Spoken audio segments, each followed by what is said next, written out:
hørt Lars fortælle om, hvordan man ikke kan ventilere PCB'en væk.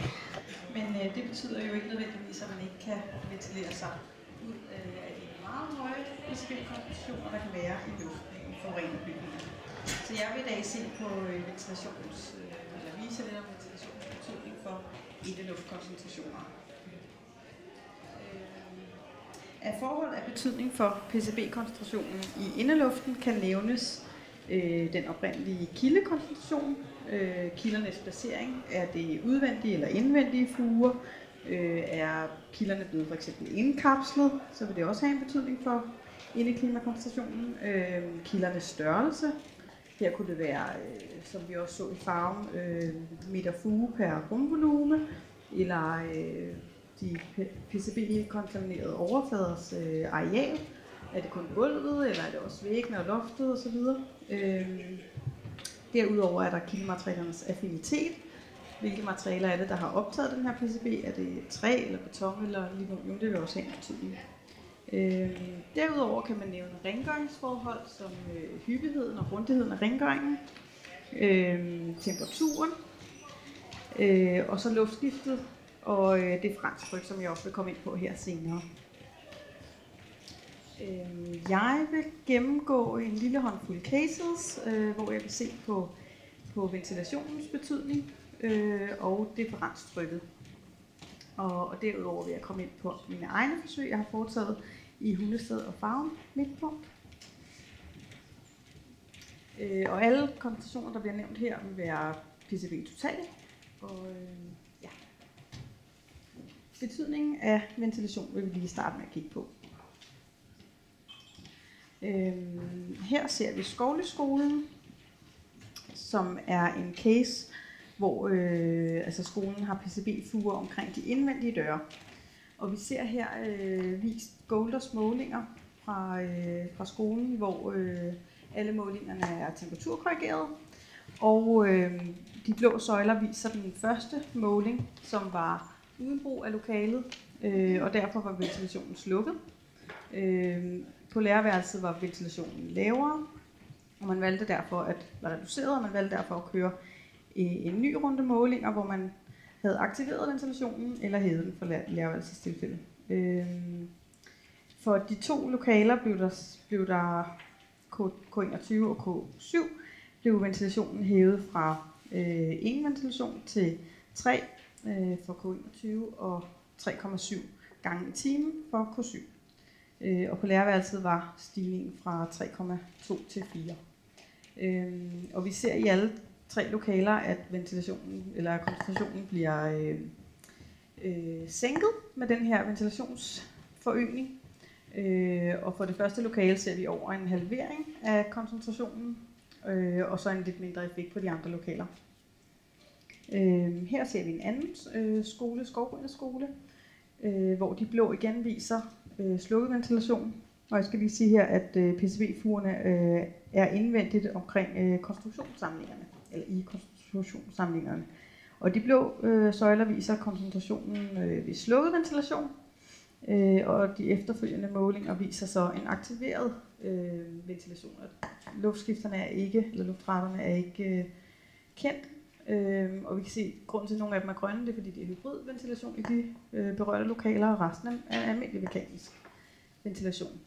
Og vi ser for de første 4 lokaler en god reduktion, faktisk en halvering af koncentrationen, hvor vi ser en mindre eller ingen effekt i de 2 sidste lokaler. Her ser vi en amerikansk skole, som har gennemgået en PCB-renovering i forskellige etaper, og der er så blevet målt koncentrationer i indeluften løbende.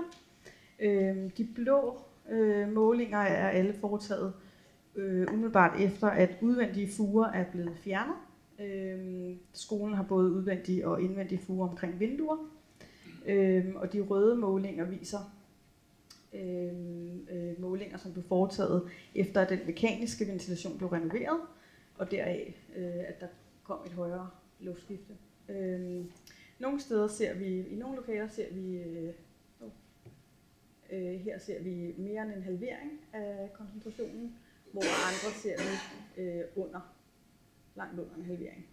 Men altså reducerende effekt på samtlige lokaler. Samme skole igen. Her har vi en anden etape i byggeriet, eller i renoveringen. Først ser vi koncentrationerne, hvor at fugerne er blevet delvist indkapslet indvendigt, og der har vi den høje, fortsat den høje ventilation. Og de røde målinger viser så situationen, hvor samtlige fuger er fuldt indkapslet, men her har man altså reduceret luftskiftet. Og der ser vi, at det reducerede luftskifte faktisk modvirker den effekt, der er af, at fugerne nu er fuldt indkapslet. Så her har ventilationen altså også en stor effekt. Så vil vi se lidt på betydningen af differenstrykket. Og her er en anden case, som er Bavnebjergskolen i Humlebæk, hvor Golder også har udført målinger. De her 2 lokaler er 2 kælderlokaler, hvor ventilationen udelukkende bestod af udsugning. Og som følge deraf var der et undertryk i de 2 lokaler, da den første måling blev udført. Golder valgte så at udføre målingerne på ny, hvor ventilationen var slukket.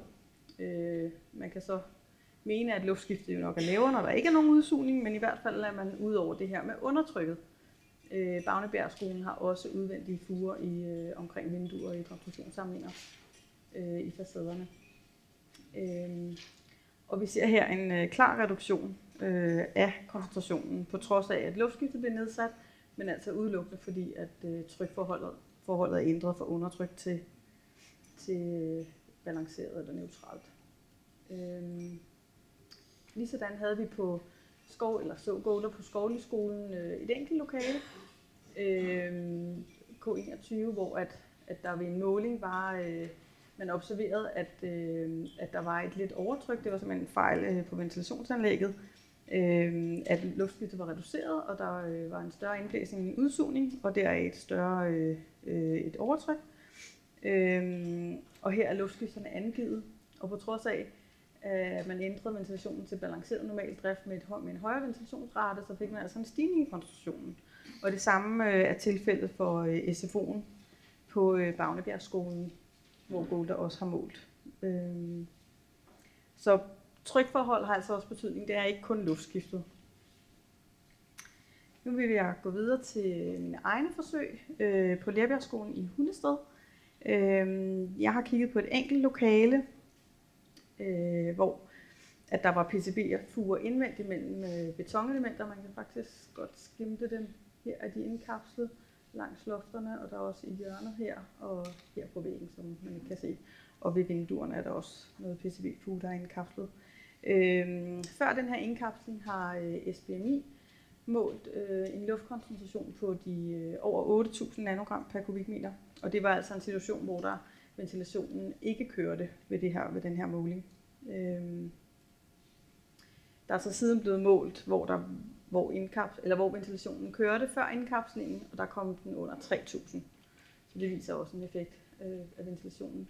Men jeg har altså gået ind og sat de her ventilationsanlæg op, så jeg kunne styre, at det var balanceret ventilation.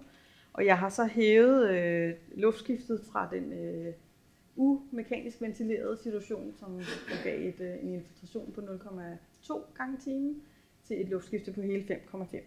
Og jeg har lavet 24 timers målinger og målt over 2 måneder med ventilation. Her ser vi så målingerne plottet ind, og vær lige opmærksom på, at koncentrationerne her, de sorte prikker, de refererer til denne akse med koncentrationerne, mens de blå svingende her, det er temperaturen, som refererer til denne akse. Perioden for ventilation er mellem de røde linjer, hvor at det her var udgangspunktet, inden vi ventilerede, og efter ventileret. Og man kan se, at de målinger, jeg har lavet efter ventilationen, ligger væsentligt over de målinger, jeg lavede inden, hvilket jo egentlig ikke var forventet. Eller forventet, at det skulle være det samme. Men hvis man kigger på temperaturen, så ser vi jo, at den er faktisk stigende gennem forløbet. Og det er så også derfor, jeg har valgt at temperaturkorrigere mine data. Og som vi så på den tidligere graf, har damptrykket jo en stærk afhængighed af temperaturen, særligt for de lettere kondensere.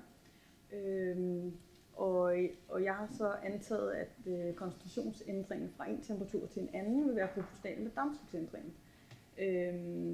Nu kan man ikke helt se, hvad der står her, men ja.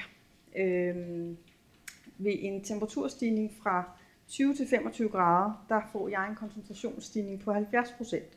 Altså den koncentration, jeg havde ved de 20 grader, stiger med 70% til koncentrationen, jeg måler ved de 25 grader, eller korrigerer.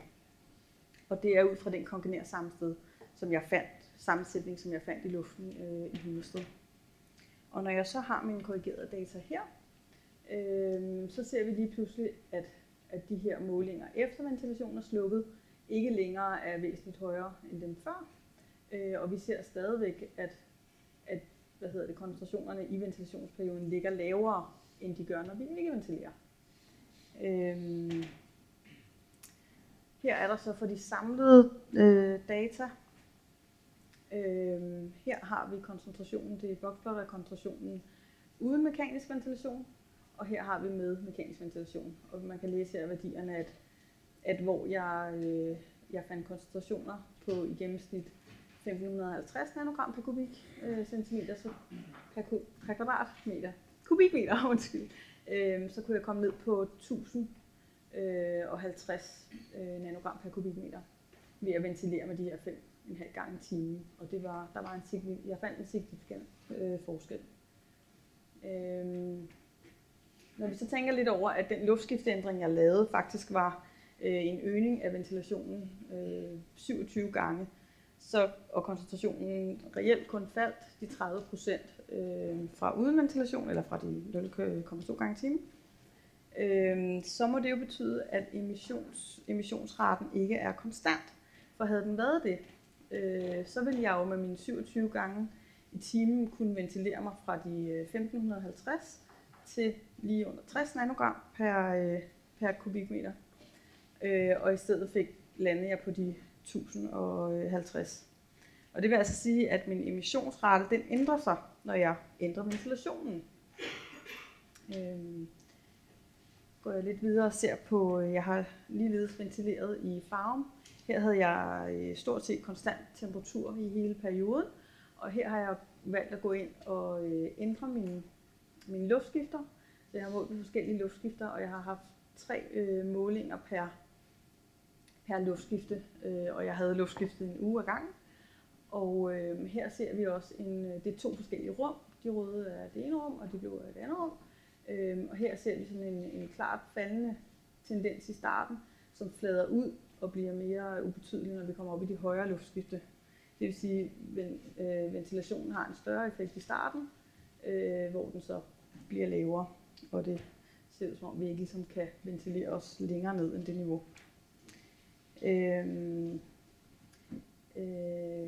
Claus fra SBMI har ligeledes målt i en nabolejlighed, meget lignende det samme forsøg, som jeg har lavet.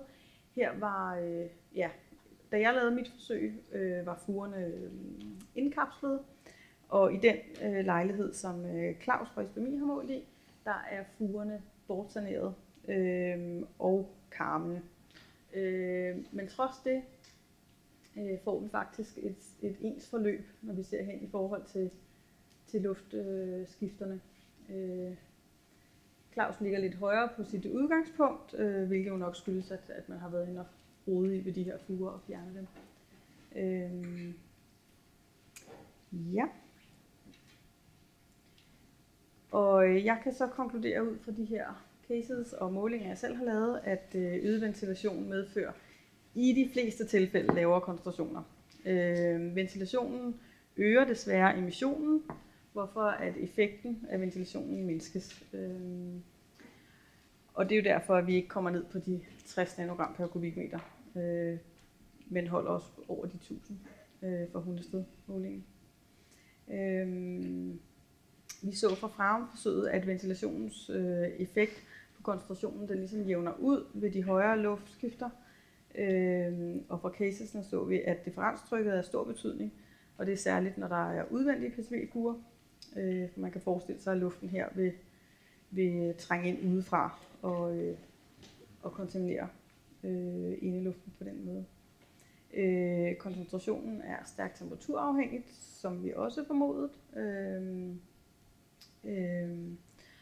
Og vi formoder, at der er en større effekt af ventilationen på koncentrationen, når koncentrationen stammer fra primære kilder, sammenlignet med de tertiære kilder, som er de målinger, jeg har lavet, hvor at kilderne enten er, de er indkapslet eller fjernet, som i Claus' tilfælde. Og jeg har lige lidt, jeg gerne lige vil sige tak til, og så kunne jeg ikke have gennemført de her forsøg og fået de her cases, så ja. Tak for den rapport fra Forskningsfront. Giver det anledning til spørgsmål til Nadia? Ja. Jeg har et enkelt spørgsmål, og det er jo interessant, at emissionen stiger, når man øger ventilationen i forbindelse med det her ventilationsafkast. Skal man have filtre på, eller skal man ikke have filtre på? For man ved jo, at det største bidrag til udendørs koncentration af PCB, det kommer faktisk fra vores bygninger, hvad der er paradoksalt. Og det vil sige, at når man nu begynder at ventilere så meget ud af det her problem, så får man jo markant øget emissionerne, og dermed også det bidrag, man får ude i udbyggningen. Ja. Så det er ventilationsanlæg virker med en pumpe? Ja. Altså jeg har i mine forsøg haft aktiv kulfilter, HEPA-filter efterfulgt af et aktivt kulfilter. Og jeg mener, man bør gøre det. Men der er lidt, det er vist ikke et lovkrav, det kommer an på, hvor højt. Hvis man er en procesvirksomhed, så er det et lovkrav. Men jeg mener måske, at det burde være det. Fordi det er altså høje koncentrationer, vi har med at gøre.